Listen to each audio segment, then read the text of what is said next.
Good day mga sir. Uh, Good morning. May ginagawa ko ngayon, Honda Jazz. Nag-hard starting tapos pumupugak daw. So papalitan natin siya ng fuel filter assembly. So yung fuel filter niya dito sa may harapan, sa may driver side, dito sa may console, sa may tabi ng shifter. So papalitan natin siya mga sir. Pakita ko sa inyo mga sir kung saan nakalagay yung fuel pump assembly niya. Kung ano yung mga binaklas ko. Pakita ko sa inyo. The Jazz. Ito yung fuel pump assembly niya. Dito nakalagay sa may shifter. So papalitan natin yan ng bagong fuel filter assembly. Papalitan natin yan mga sir. So tinanggal ko yung housing dito sa shifter, ito ang housing ng shifter, tinanggal ko yan. Tapos ito yung pump niya. Yan. Gas niya. So tanggal itong handbrake. Nurong ko lang. Nakaarang. Tapos yung assembly. Tingnan natin mga sir.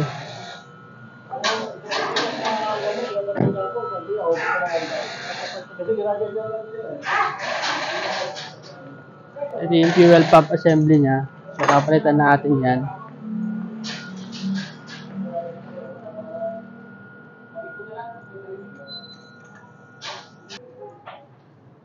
Palitan natin.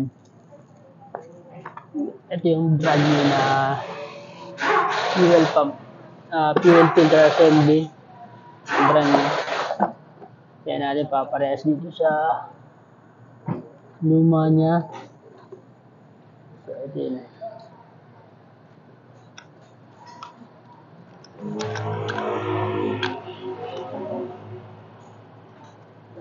Ayan natin. Kalasin natin to.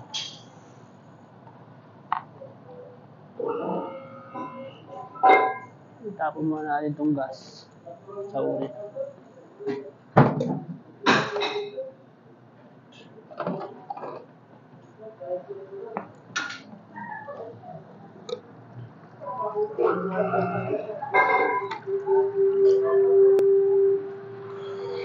Tanggalin natin ang gas.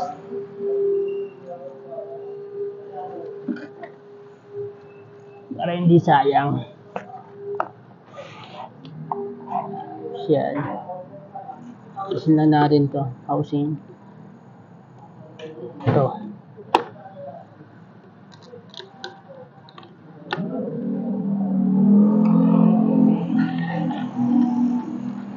Tapos kung maliit lang naman kailangan nyo, tandaan nyo lang yung mga position para balik natin ang tama. So nasundin natin tong wire ng pump pati itong sa floater.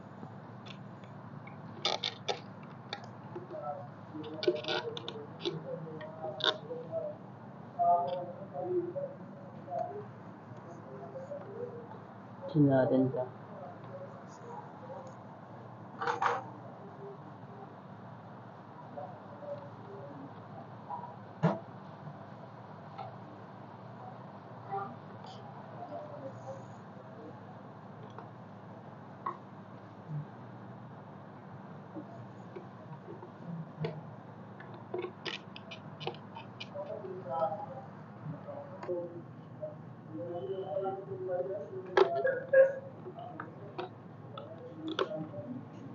Ito isama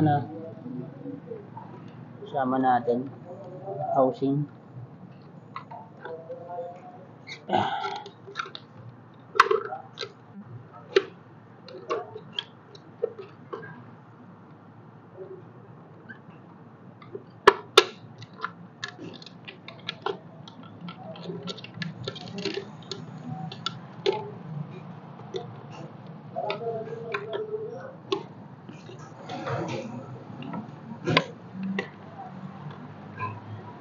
Kasama natin tong housing ilabas. Pati itong floater.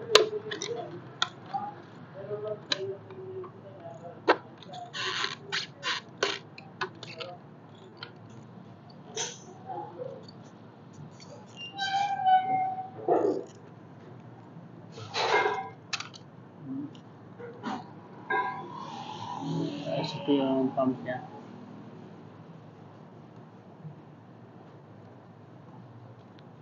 Tanggalin natin tong wire. Tugutin natin. Yung fuel pump niya, mga sir. Sama strainer. So, kunin natin yung o-ring.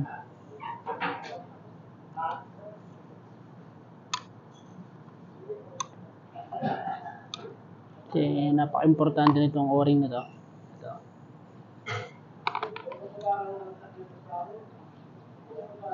Tapos, yung ground.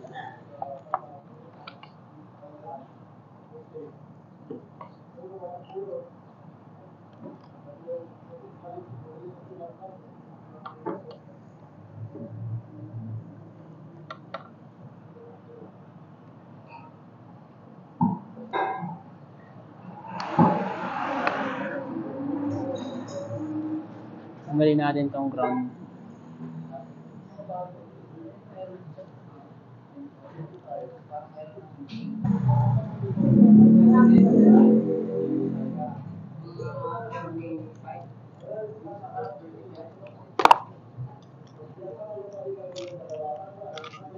So, yung wire niya, tinanggal din natin. Tapos, itong regulator, tatanggalin din natin to. Kasi wala namang kasamang regulator yung bago niya. So, tatanggalin din natin yun. Balik din natin yung regulator niya. Ito. Kasi yung brand new, walang kasamang regulator. Ito. Bakante siya. Plikan din natin.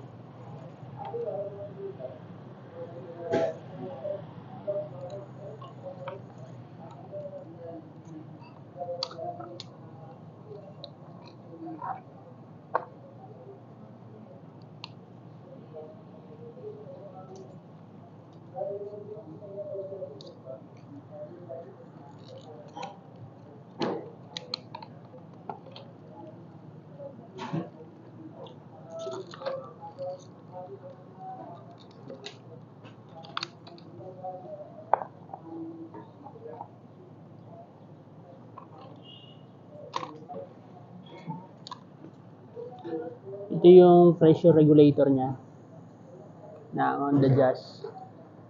Napaka-importante nito. Kapag nagkaroon din ng hard starting, minsan ito yung problema. Yung regulator. So, itong buo na to, siguro kung tatanggalin dito kasi buo na rin.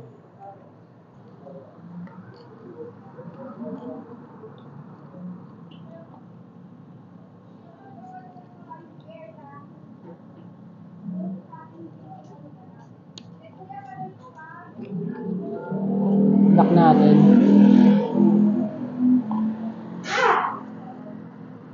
Natin na nakalock sa maayos yung regulator. Tapos lagay natin itong wire ng ground ay ng fuel pump.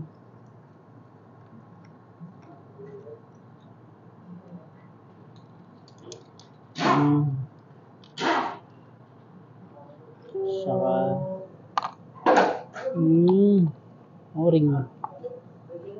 o-ring ng pump. Walang pump kaya kailangan tong o-ring dito talaga ito sa loob.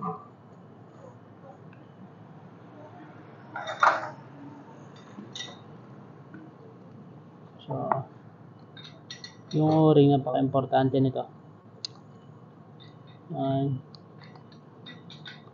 Kaya sabay natin dun sa ano.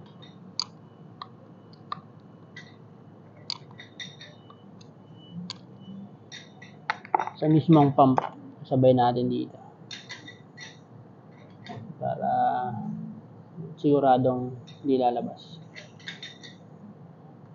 Inisan ko lang to. Inisan natin.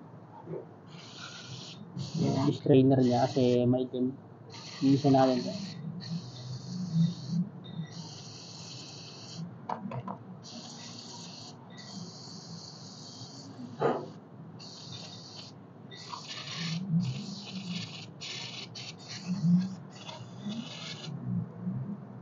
Inisan natin. Tapos kasi nilalagyan ko to ng konting grasa. Para hindi mahirap ilagay. Ayan natin.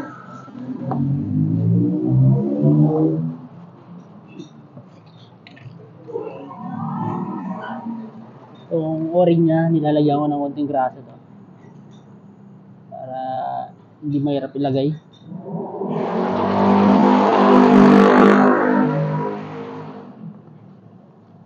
So, para hindi rin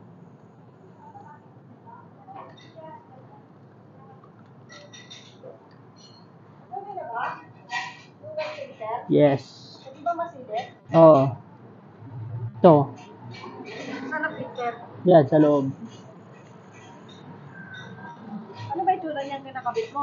Bago na to? Oo. Buo yan? Oo. Fuel filter assembly. Yan, mga sir. pump. Salpak lang natin. Wala pong kasamang pump, filter lang. Ito yung filter niya. Ito, may kita nyo sobrang itim ng filter. Oh. Yan, oh. Itim.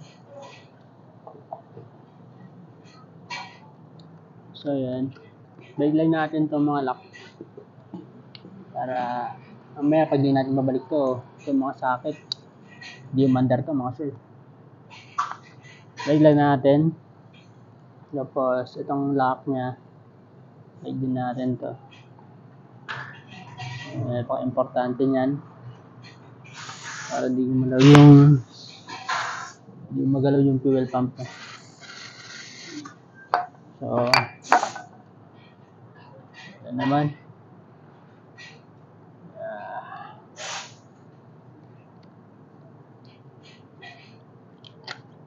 Pwede yan sa adjust namin kasi nakalagay 1.3, 1.5. Opo. Kaya lang 0.8 0.5 ako eh. Parehas na yun. Pwede ba yun? Kasi sa makina naman Sa nagkakatalo. makina ba? Opo.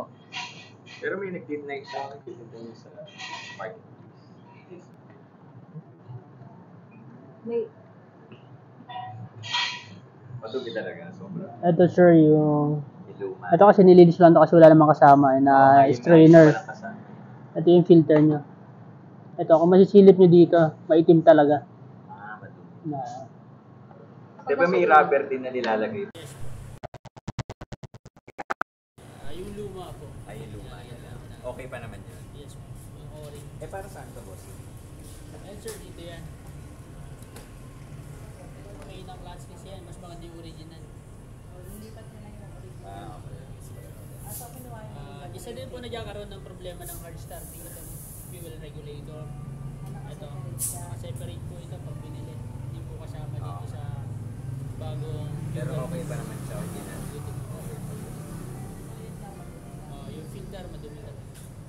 Itong strainer, nilinis ko na lang ito kasi wala naman kung kasama talaga yan. So, din linis lang.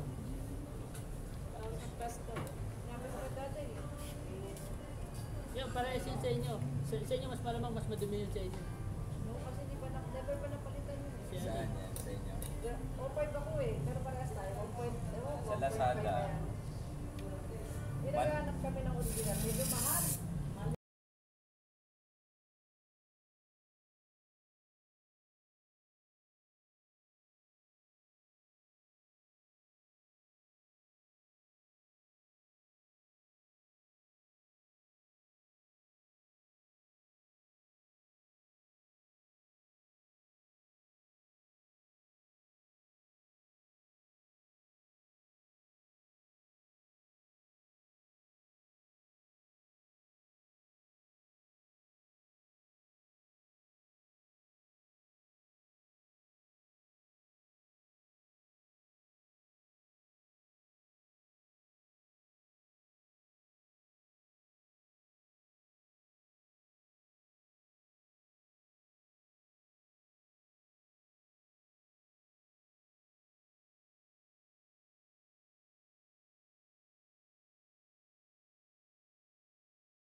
Ito na mga sir, nakabit ko na yung ano niya, yung fuel pump assembly niya. Ito naka ano lang naman to, screw, iniikot lang yung lock niya. Tapos ginamitan ko na pump removal yung ano niya, yung fuel pump assembly. Ito yung ginagamit, special tools para di mabasag yung takip mismo. Gamitan natin ng special tools mga sir, kasi pag pinupukpok yun ng flat screw nababasag. So gamitan natin ng special tools para iwas basag, iwas bayad yung technician mga sir. So ayun, nakabitan natin. Babalik ko na lang yung housing dito, ibabalik ko na lang yung housing. Tapos ito, babalik ko na lang yan mga sir. So start muna natin. On natin.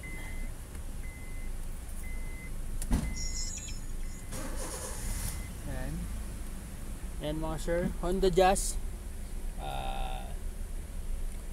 2011-2012, palit ng fuel filter, 63,000 kilometers. So maitim na rin naman talaga, for replacement na.